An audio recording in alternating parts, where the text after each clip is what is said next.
सुनहरी चट्टान आसमान में तेजी से उड़ी, लेकिन अचानक धूल और कीड़ों की घनी परतों से घिर गई। हैरान होकर उसने अपनी आंखें बड़ी की और उन्हें तितर-बितर करने के लिए जोर से फड़फड़ाया, क्योंकि 9 पंखों वाली मुसीबत उस जगह पर आ गिरी थी। थोड़ी देर के झटके के बाद सुनहरी चट्टान नफरत से मुस्कुराई, तुरंत तेजी से बढ़ी। उसके बड़े पंख हवा को चीरते हुए चट्टान के चारों ओर उड़ रहे थे, हर हमले से बड़ी चतुराई से बचते हुए। हालांकि धूल और कीड़े बहुत सारे थे, लेकिन उन पर भरोसा करके उसे मारना मुमकिन नहीं था। सुनहरी चट्टान आसमान की एक ऊंची परत पर पहुंची। उसकी ठंडी नज़र नीचे पहाड़ों पर पड़ी, जहां धूल और कीड़े चुपचाप उसके इलाके की एनर्जी सोख रहे थे। तभी उसे एहसास हुआ कि ये कोई ध्यान भटकाने वाली चीज नहीं, बल्कि सच में खाना था, जिससे सीधा सामना करना मजबूर होना पड़ा। पीछे हटने का कोई रास्ता नहीं था। सुनहरी चट्टान ने पलटवार किया, उसके पंख नीचे गिर गए। अनगिनत आग की किरणें तूफान की तरह चारों तरफ फैल गईं और एक पल में जगह भट्टी बन गई, क्योंकि कर्मा की लौ उछल रही थी। आग के गोले धूल के झुंड कीड़ों के संपर्क में आते ही जोर से फट गए। धुएं और धमाके शॉकवेव पूरे इलाके में गर्जना करने लगी। सुनहरी चट्टान ने कुछ गड़बड़ महसूस की और हैरानी से चिल्लाई कि दुश्मन खुद को खत्म कर रहे हैं। धुआं और आग तेजी से आसमान में भर गई और एक काले भंवर में बदल गई। आंधी आग के गोलों को तब तक निगलती रही जब तक आग बुझ नहीं गई। जैसे ही हालात बिगड़े, सुनहरी चट्टान तुरंत पीछे हट गई। कर्मा की लौ 9 नेदर भंवर से बुझ गई थी। अहम पल में जियांगशन की एनर्जी जोर से फट गई। जैसे ही उसका हाथ नीचे गड़ा, एक धधकता हुआ लाल मैट्रिक्स दिखाई दिया, जिसने उसके शरीर को पूरी तरह से बदल दिया। युद्ध के देवता का राज्य नीचे आ गया और उसका दायरा पूरी तरह से खुल गया। रोशनी पूरी जगह पर फैल गई। जियांगशन ने आगे दिव्य जानवरों को देखा और उन्हें जल्दी से खिड़की का उपयोग करने का आदेश दिया, इससे पहले कि सुनहरी चरखी वाली दिव्य चट्टान शी के घावों पर मरहम लगाने में दखल दे। शरीर की ताकत काफी तेजी से ठीक हो गई। सींग से चमकदार मेटल की रोशनी निकली और दिव्य कृपा ने स्थिति का मुकाबला किया। बोकलाई और दूसरे दिव्य जानवर सभी अपनी सबसे अच्छी हालत में लौट आए। गुट की पूरी लड़ने की ताकत वापस आ गई। धूल के झुंड कीड़ों के 9 चरखी प्लेग के झुंड से लहरें सुनहरी चरखी वाली दिव्य चट्टान की ओर खुद को खत्म करने के लिए दौड़ती रहीं। जुड़े हुए बमों की एक चेन की तरह आगे बढ़ रही थीं, जिनके लगातार फटने से आसमान में सफेद धुआं उठ रहा था, जबकि सुनहरी चरखी वाली दिव्य चट्टान को खुद को दिखाने के लिए मजबूर किया जा रहा था।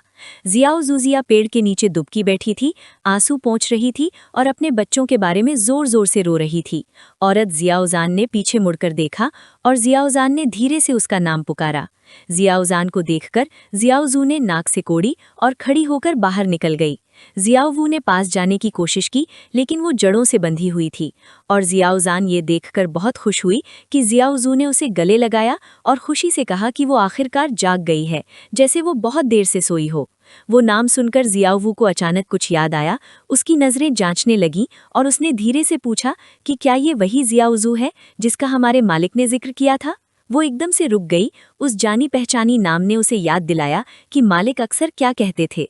उसकी भौहें तन गईं, आंखें चौड़ी हो गईं और उसके मन में एक धीमी सी आवाज़ आई। एक पल बाद उसकी याददाश्त जाग गई और उसे एहसास हुआ कि जिस व्यक्ति का उनके मालिक ने जिक्र किया था, वो असल में उनके सामने वाला था।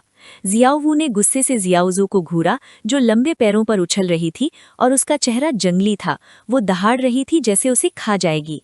जियाओजू ने शांति से देखा, ये देखते हुए कि वो बंधी हुई है और बेपरवाही से सोच रही थी कि ये एक तैयार खाना है, उस गुस्सैल आदमी को देखकर जो उसे फाड़ने के लिए तैयार था।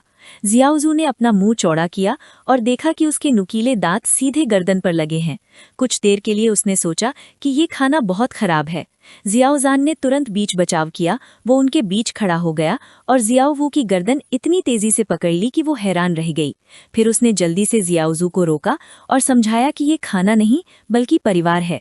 बाहर के लोग अभी भी लड़ रहे हैं और अगर जियाओजू ठीक हो गई है तो उसे मदद के लिए जाना चाहिए। ये सुनकर जियाओजू ने मुंह बनाया और माना कि उसे लगा कि बच्चे जागने पर खुद को नुकसान पहुंचा रहे हैं। एक पल में जियाओजू लाइट की किरण बन गई और अपने पिता के खतरे को लेकर चिंतित हो गई और बाद में वापस आकर सब ठीक करने का वादा किया। जियाओजान ने पीछे से जियाओवू को शांत करने के लिए हाथ रखा, जो फिर भी नहीं मानी और जोर से जवाब दिया कि उसे किसी बात का डर नहीं है। सीन बाहर युद्ध के मैदान में कटता है, जहां जैंगशन बीच में खड़ा है और एक निर्णायक लड़ाई के लिए फॉर्मेशन को डायरेक्ट कर रहा है। उसके चांदी के बाल हवा में उड़ रहे हैं, लाल आंखें आगे की ओर टिकी हुई हैं जब वो जिजी और बाइकुई को रिमोट सप्रेशन का आदेश दे रहा है। सिग्नल पर दोनों ने तुरंत हमला किया। आसमान से धुंध और जहरीले धुएं की परतें उड़ने लगीं, जिनमें खराब जादू और खतरनाक श्राप थे।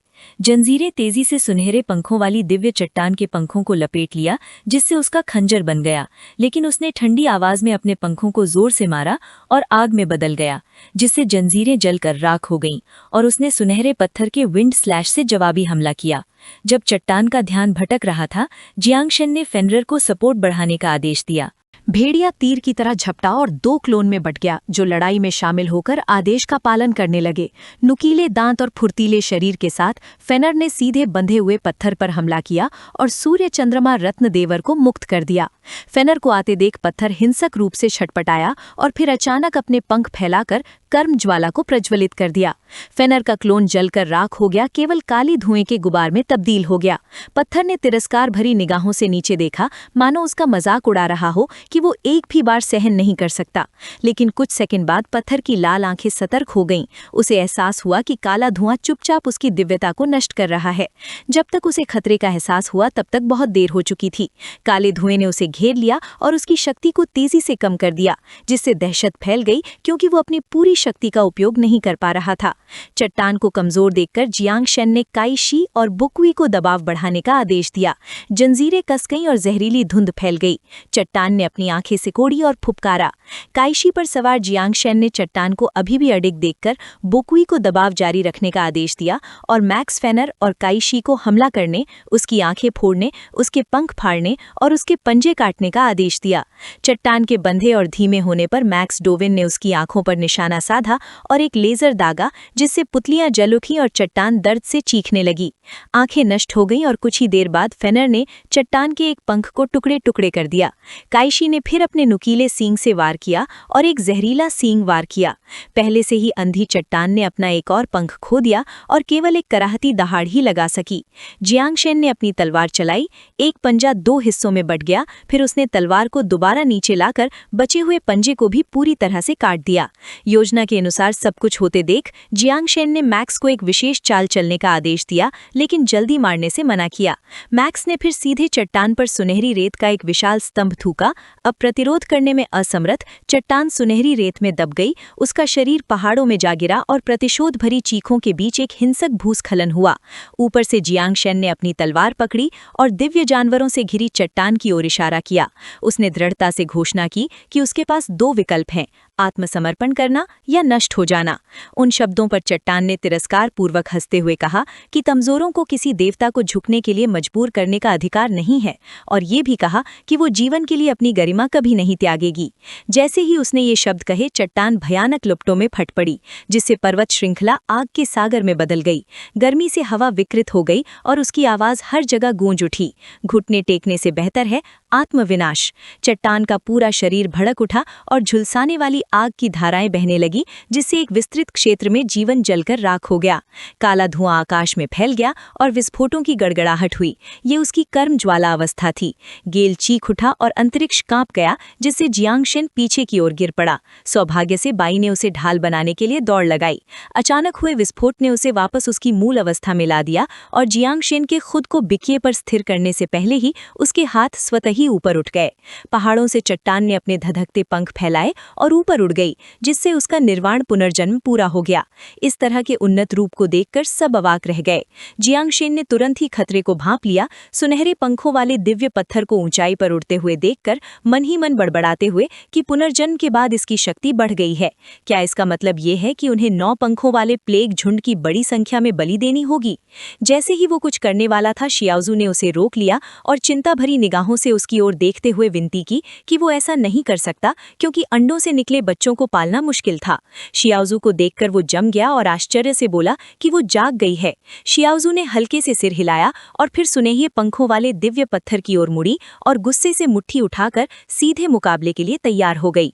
जियांगशेन ने घबराकर उसका कंधा पकड़ लिया और चेतावनी दी कि 9 पाताल रूप का उपयोग करने से वो गहरी नींद में सो जाएगी। शियाओजू उसकी चिंता समझ गई, लेकिन कीड़े के आत्मविस्फोट को देख देखकर उसने दृढ़ता से सिर हिलाया और ठंडी निगाहों से पत्थर को देखा और अंडों से निकले बच्चों को खोने से तो यही बेहतर है।